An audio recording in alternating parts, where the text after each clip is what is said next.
Hello, beautiful humans, and welcome to the Mental Wellness Wake Up Show, a weekly podcast where growth minded, creative people come to learn best practices from both spirituality and psychology that create lasting well being.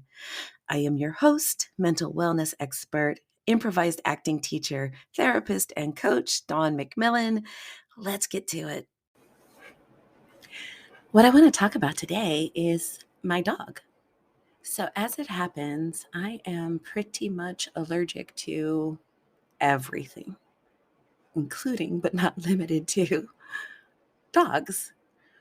But when 2020 rolled around, and I don't know if you guys noticed anything at all, but it's been a little rough out there in many, many, many ways for many, many, many of us. So 2020 rolled around and I had been on the animal shelter mailing list because I wanted to be helpful. Well, as you know, one of the most helpful ways to be helpful to an animal shelter is by adopting an animal. So of course, those newsletters always include animals for adoption. I normally do not click on those, but for some reason, I did.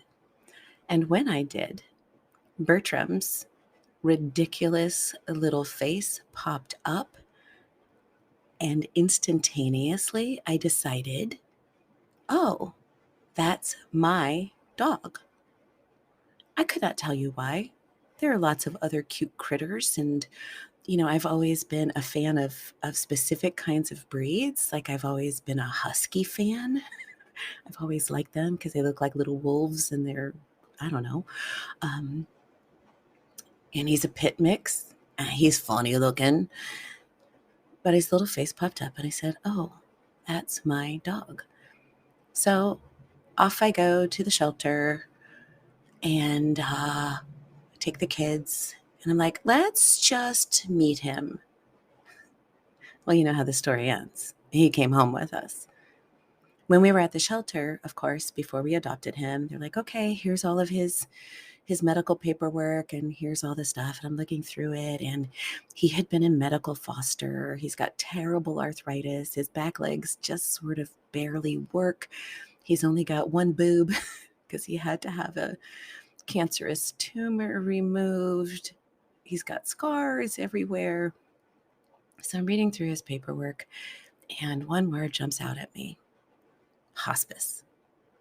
So as you know, I'm kind of a spiritual person. So I thought, oh, okay, well, maybe I'm just meant to give this guy some comfort for his last few months on the planet.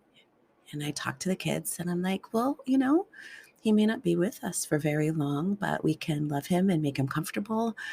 And that'll be a good thing to do. So we did. We brought him home.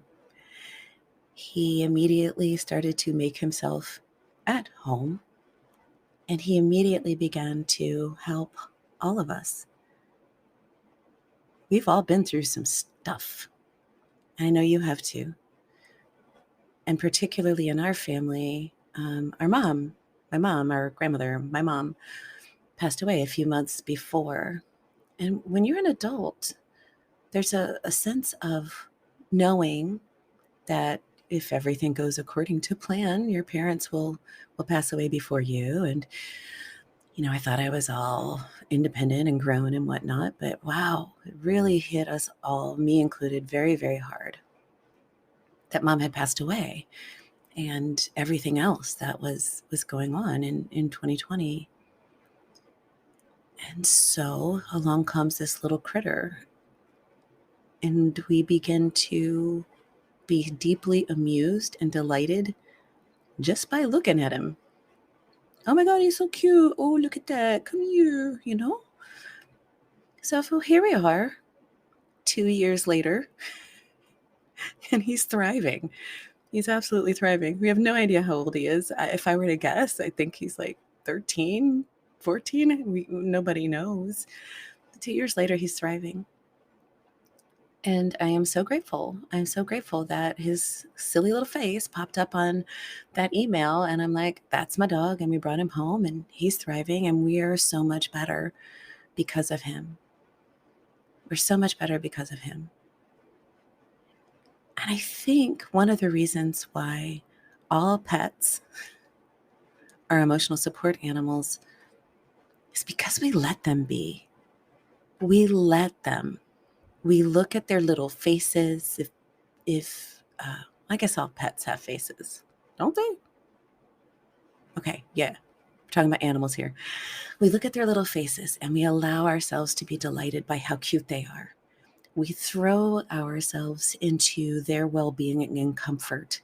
Pets let you give to them without reservation.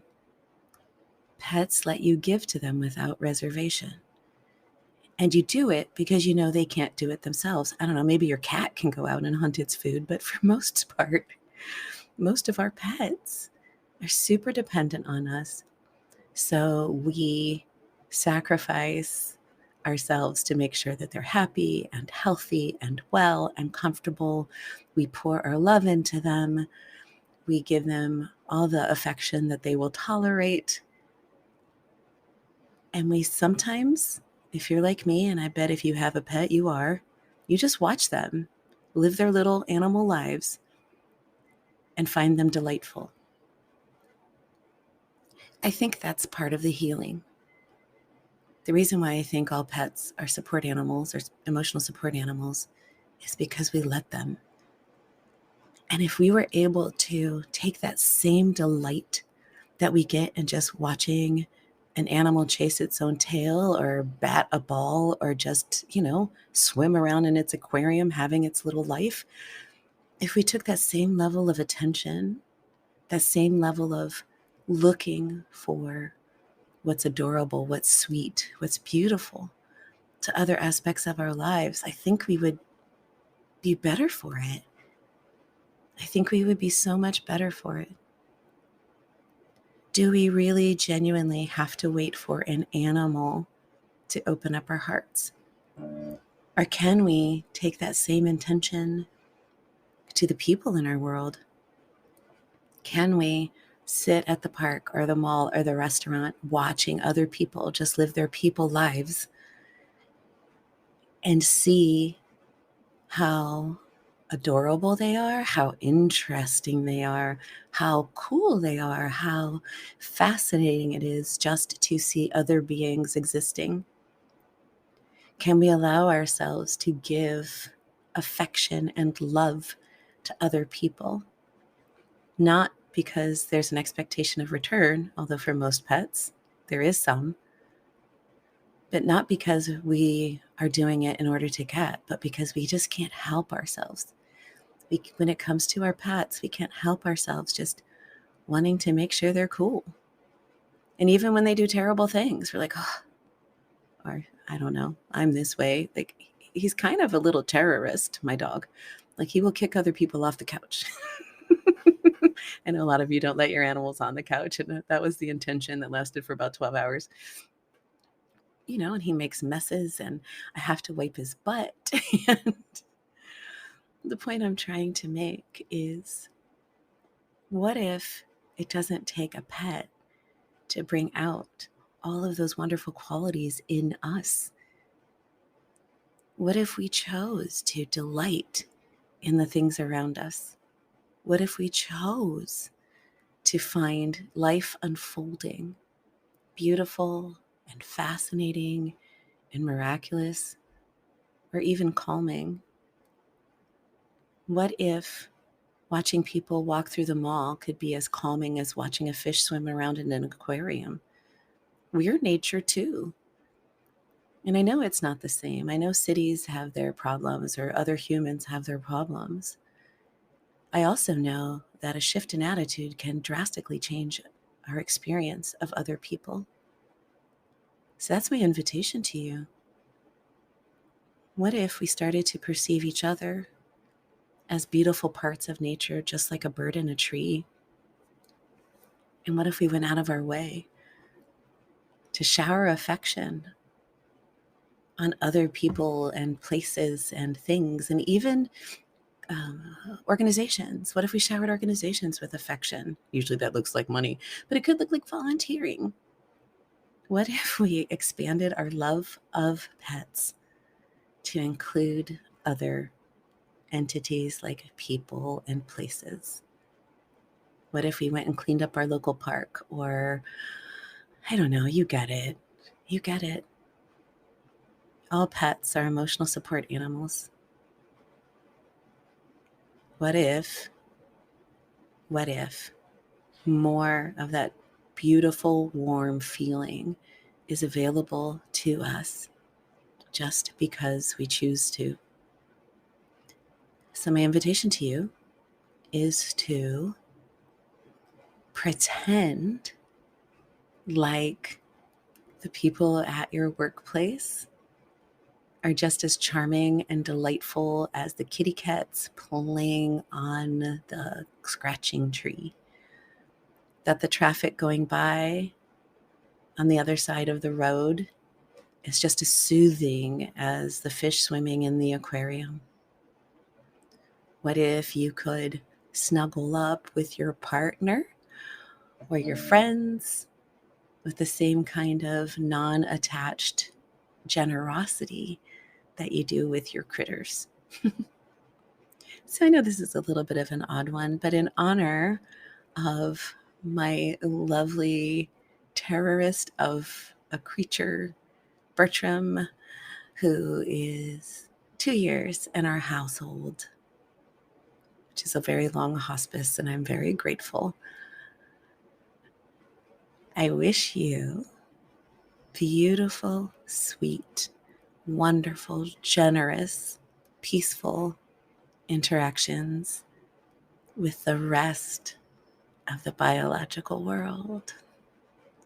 And with that, can I remind you how amazing you are? Like, maybe look in the mirror and say, wow, what a gorgeous being that is. Maybe pet your own hair, right? Maybe stroke your own head and your own arms and decide how lovely and wonderful it is to love and be loved, because you are amazing. You are whole. You are complete. You are perfect. You are delightful. You are worthy and deserving of a life so glorious it transcends even your own imagination. Until next time. I am so honored that you share time with me. If you've listened this far, then something here was of value to you. Would you please be a friend of the podcast and share it with at least one other person? The podcast is available on most platforms, including YouTube, and I need your help to get the word out. So please like, subscribe, and share. And a 5-star review on iTunes would be chef's kiss. Thank you so much. See you next time.